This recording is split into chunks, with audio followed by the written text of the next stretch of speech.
5 برس پہلے جب میں 21 برس کی نوجوان لڑکی تھی تو انہی دنوں میں میٹرک کا امتحان پاس کر کے فارغ ہو گئی۔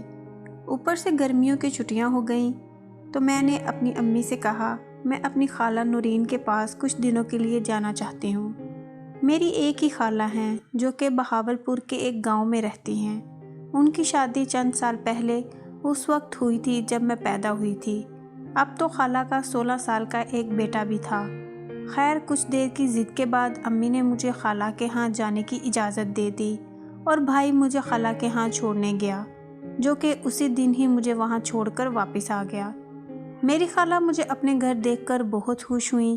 اس نے صاف کہہ دیا کہ اتنے عرصہ بعد آئی ہو تو اب 1 مہینے سے پہلے واپس جانے نہیں دوں گی، بس آرام سے یہاں رہو۔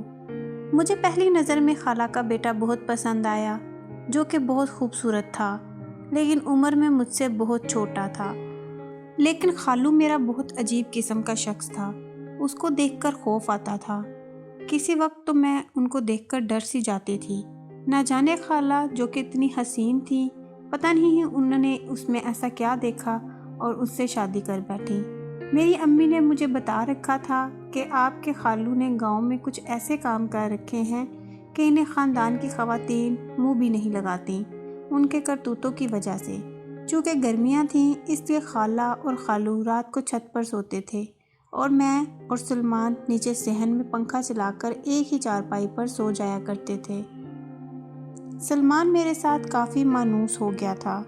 ایک رات میری آنکھ کھل گئی تو نیند نہیں آ رہی تھی، تو میں نے چھت پر جانے کا سوچا، لیکن اندر سے ڈر بھی لگ رہا تھا کہ کیا معلوم اوپر خالو جاگ رہا ہو اور کیا سوچے گا کہ یہ آدھی رات کو یہاں کیا لینے آئی ہے۔ میں آپ کو پہلے ہی بتا چکی ہوں کہ مجھے خالو کی شخصیت عجیب پر اسرار سی لگی تھی۔ وہ سارا دن مجھے عجیب سی نظروں سے دیکھتا رہتا تھا، لیکن جب میں ان کو دیکھتی تو مسکرانے لگتا تھا۔ خالہ ان کے سامنے کم ہی بات کرتی تھی اور مجھے یوں معلوم ہوتا تھا کہ جیسے خالہ ان سے ڈرتی ہوں۔ لیکن ایک بات یہ بھی تھی کہ خالو نے گھر میں خالہ کو ساری آسائشیں مہیا کر رکھی تھیں جس کی کسی بھی عورت کو خواہش ہو۔ خیر اب میں نے دبے پاؤں چھت پر جانے کا سوچا۔ جبکہ میں دبے پاؤں چھت پر چڑھنا شروع ہو گئی، ایک ایک سیڑھی پر بنا آواز پیدا کیے قدم رکھتی گئی۔ میں چھت کے بالکل پاس پہنچ گئی۔ میں جیسے ہی چھت کے قریب پہنچی، میرے کانوں میں کچھ عجیب سی آوازیں پڑ رہی تھیں، جیسے کوئی تکلیف سے کرا رہا ہو، جیسے کوئی حیوان غرا رہا ہو، یا جیسے کوئی کسی چیز کو زور زور سے فرش پر رگڑ رہا ہو۔ میں پریشان ہو گئی کہ آخر چھت پر ایسا کیا ہو سکتا ہے۔ خیر میں نے ڈرتے ڈرتے سر اوپر نکال کر دیکھا تو چاند کی روشنی میں ایک عجیب منظر دیکھا۔ خالو چارپائی پر لیٹا تھا اور خالہ اس کے سر میں سرسوں کے تیل سے مالش کر رہی تھی۔ خالو کبھی منہ سے عجیب سی آواز نکالتا اور پھر خاموش ہو جاتا۔ میں یہ سب دیکھ کر بہت حیران ہوئی۔ اتنے میں اچانک خالہ نے گردن گھما کر میری طرف دیکھ لیا اور مسکرا کر کہا کہ آ جاؤ بیٹا، یہاں آ جاؤ۔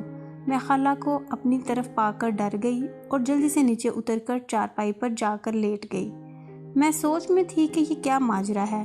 انہی سوچوں میں گم تھی کہ میں سو گئی اور جب صبح آنکھ کھلی تو خالہ کچن میں کام کر رہی تھی اور خالو گھر پر نہیں تھے۔ میں منہ ہاتھ دھو کر ان کے پاس چلی آئی اور وہ میرے لیے ناشتہ تیار کرنے لگیں تو اچانک میرے ذہن میں رات والا منظر آ گیا۔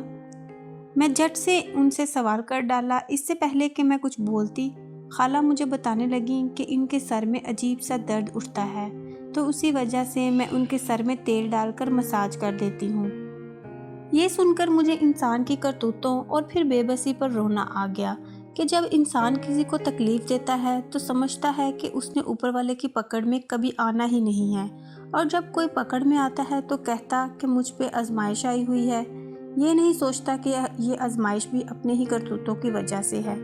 یہ سن کر مجھے ترس آیا خالو پر اور ان سے ہمدردی ہو گئی، لیکن میں ان سے محتاط بھی زیادہ ہو گئی تھی کہ کیا معلوم وہ مجھے بھی اپنی ہوس کا نشانہ نہ بنا دے۔